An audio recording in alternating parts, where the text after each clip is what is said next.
এইভাবেই নতুন বৌঠানের খুচরো কাজের সঙ্গী হয়ে যান রবি ঠাকুর।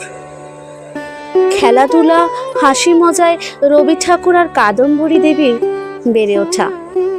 রবি ঠাকুরের হাত ধরেই বাহির মহলের ছাদ থেকে প্রথম সূর্যোদয় দেখা। কাদম্বরী দেবীর ঘরের পাশে এক চিলতে ছাদ ছিল। সেই ছাদে রবি ঠাকুর আর কাদম্বরী দেবী নিজের হাতে বাগান তৈরি করেছিলেন। রবি ঠাকুর তার নাম দিয়েছিলেন নন্দনকানন।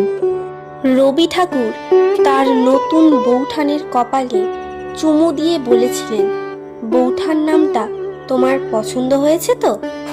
তখন কাদম্বরী দেবী বলেছিলেন, এত সাহস ভালো নয় ঠাকুরপো, এই সম্পর্ক যে শুধুই তোমার আর আমার, এই সম্পর্ককে সবার সামনে এখন এনো না তুমি।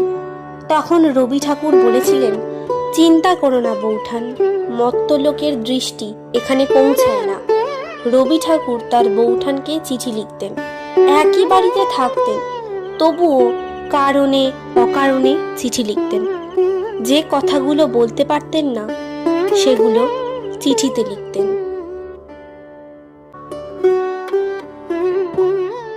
আমি স্বাগতা। আমার কণ্ঠ তো শুনলেন, কেমন লাগলো অবশ্যই কমেন্ট এবং লাইকের মাধ্যমে জানাবেন।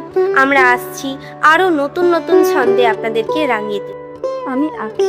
আমার কণ্ঠ তো শুনলেন, কেমন লাগলো অবশ্যই কমেন্ট এবং লাইকের মাধ্যমে জানাবেন। আমরা আসছি আরো নতুন নতুন ছন্দে আপনাদের রাঙিয়ে তুলতে।